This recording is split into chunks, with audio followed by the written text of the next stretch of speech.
My name's Craig Harvey. I'm the president of the CRM User Group and I'm going to be MC for tonight. You don't have to hear from me too much. I'm just going to listen to coming on this wonderful winter evening in Canberra, making the effort to get out. So essentially the format of tonight is we're going to gibber for a little bit. We're going to go through the notice board and have Mike give us some sort of update on some news that's happening in the CRM community in the last month since we last met. And then we've got an excellent presentation prepared with Tobias talking to us later on. And then it's time for questions and answers, of course, not just about the main presentation, but essentially about anything else you might have for us here. So just a little bit about the group for the first timers. We're essentially here to talk about, lift the networking part of the CRM within the community. So that's why we have the socialisation aspect up front. So I hope you all enjoyed your pizza. Anybody not get any pizza? Anyone miss out? Too busy talking. So the CRM User Group is run by a committee. I happen to work for Microsoft, but I do the committee aspect of it because I want to sort of see the CRM community succeed. So the community members themselves, we have Ching, so just raise your hand, Ching, in the front here. Of course, most of you probably know Mike. He looks after the show content. Harvey at the back on the video camera. Pete Johnson unable to make it tonight. He's crook, unfortunately. And Mike's also likes to take photos and videos of us. So just while I remember that, we are filming this so that we can upload the presentation later on tonight. Just so you know that it is being filmed. If you have an issue with that, come and see us after the show. Cool. So that's about it from me. I'm going to hand over to Mike. You can talk a bit about the notice and go from there. Thanks, Craig. So there's been a number of things that have happened in the last month. One of them, just show of hands, who's heard about our recent notice to acquire LinkedIn? Who hasn't? All right. So just, I guess, a couple of little things about that, because it is quite topical. So we haven't finalised the acquisition yet. We've basically launched our intent to acquire. And we're expecting that's going to be finished by about the end of the year. It's a small little chunk of change, about $26 billion. So quite a large acquisition, the largest that Microsoft's ever done. The first major acquisition that's been done under Satya. So we're all quite excited about it. But there's a couple of things that I sort of just wanted to highlight with this. So first thing is, whenever Microsoft does an acquisition, sometimes we meld it into the Microsoft brand. Other times we leave that brand running as it is, and that's what we're planning to do with LinkedIn. We're planning on leaving the current CEO of LinkedIn, maintaining his position within the organisation and reporting through to Satya. But specifically when we start looking at CRM and how that's going to relate to us here as this community, who's already sort of taken a look at the integration that currently exists with CRM and LinkedIn? One person. Who knew there was an integration between CRM and LinkedIn? Not many, okay. So, well, there's an integration between CRM and LinkedIn. It does require for you to have a premium license of LinkedIn. So actually, who knew that LinkedIn has a premium edition, so something which you actually need to buy? That's fantastic, good. So that's part of the reason Microsoft bought that, because we're planning on expanding that a little bit. It requires that premium edition, and then there's a solution which can be installed into CRM, and it basically allows you some capabilities of looking at a contact within CRM, looking at who else within your organisation might know that contact, and then basically asking you for things like referrals. So I can go out to another user of CRM and say, hey, I see that you know this person over here, can you give me an introduction to that person? And it then starts to enrich the data within CRM based on that as well. So that already exists, but part of this acquisition is we're planning to enhance that a little bit further, which will be great. Timeframes and costing models and things like that, nowhere near ready to sort of start talking about that stuff as yet, but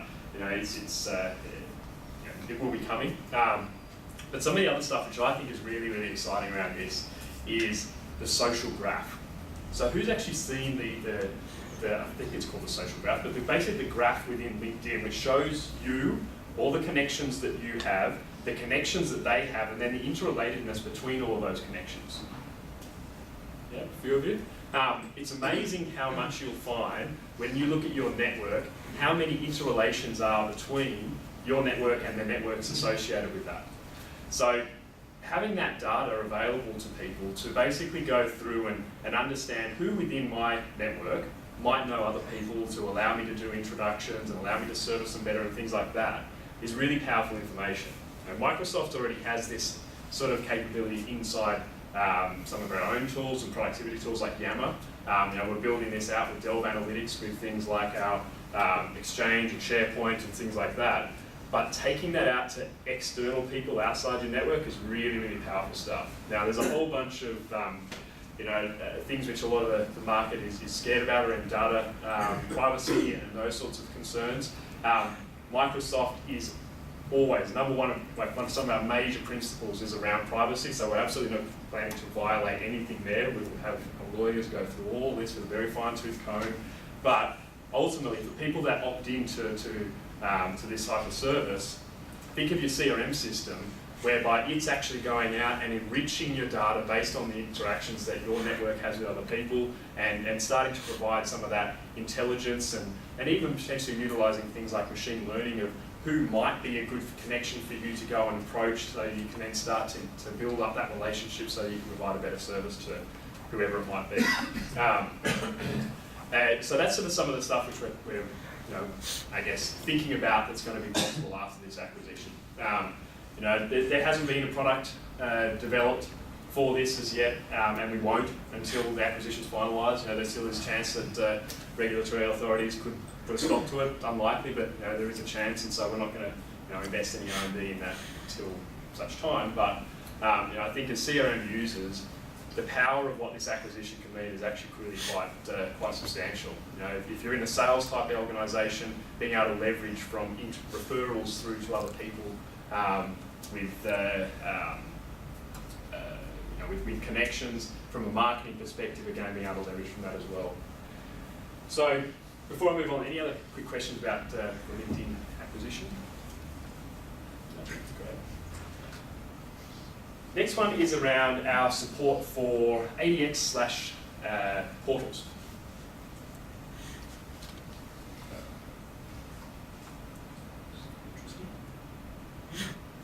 Right.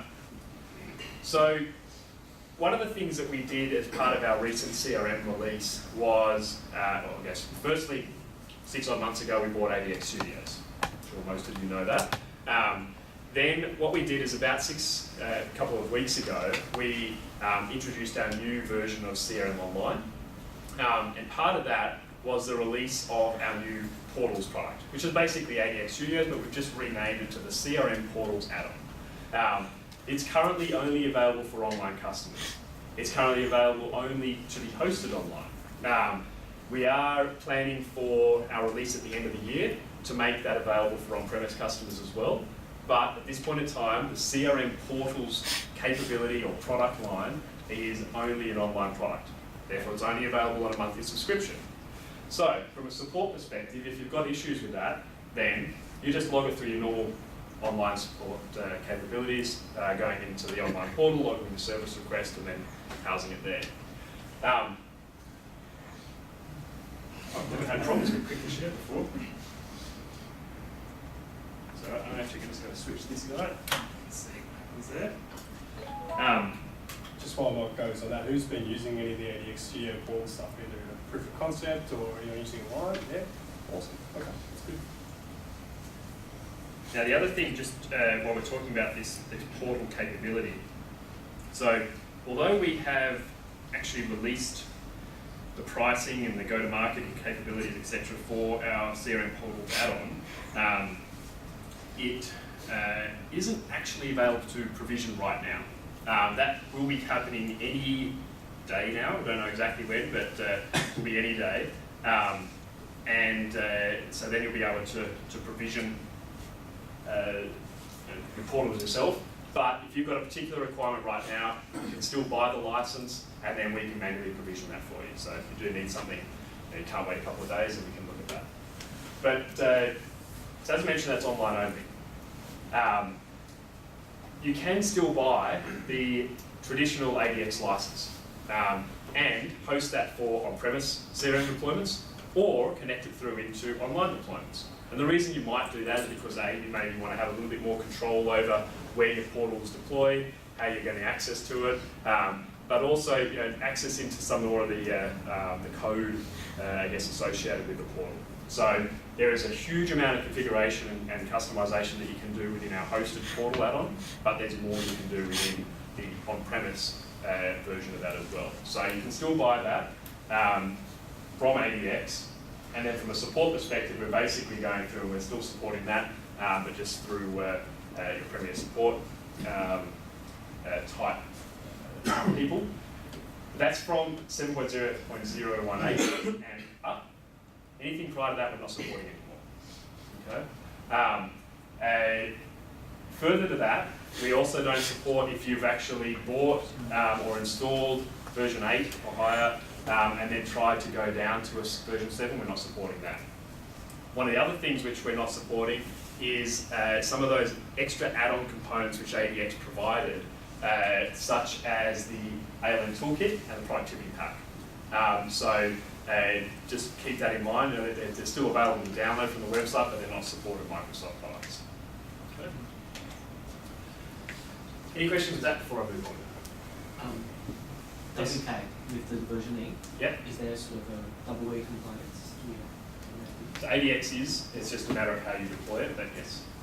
Actually, that wasn't, I can't remember the version that came in, but that's not specifically to version 8. Yep. That is responsive. So for mobile layouts and to the looks there. Place the Twitter bootstrap. Next one is some deprecation announcements. So as part of our recent release, we have also deprecated basically the CRM 2011 endpoint. We've also had updates to some of the SDK assemblies. We have removed the use of legacy form rendering. That traditionally was if you had legacy forms, you could actually go into the settings and say, well, I still want to render my forms as legacy one. We've stopped that. We have deprecated some of the knowledge management capabilities, and that's because we built out a whole new knowledge management area in CRM, far more powerful than the past, so we've deprecated some of those traditional capabilities. We've removed support for older versions of Android on the tablet and phone type apps. And we, from a SharePoint integration perspective, the CRM list component has been deprecated. So we just updated the way in which we integrate in with SharePoint back in version maybe 2015, I think. So we just deprecated the traditional version. There is all these slides, by the way, will be uploaded to the CRM user group website afterwards, so you can click on that and get more info from there. Did you have anything else you want to add to that, Craig? No, but just to be clear, it's deprecated from those versions onwards. So if you're on CRM 2015 at the moment, then clearly you still use the endpoint. Oh, and just sorry, with the SDK assemblies updating, what that means is they actually have gone back and updated assemblies in the previous versions of the SDKs. So just awareness of those versions are updated, so that if you go and run and you download the SDK for your CRM 2013 environment, just be aware that some of those SDK assemblies have been updated just to increase consistency with the rest of your environments. So I'd now like to introduce Toby from P&C.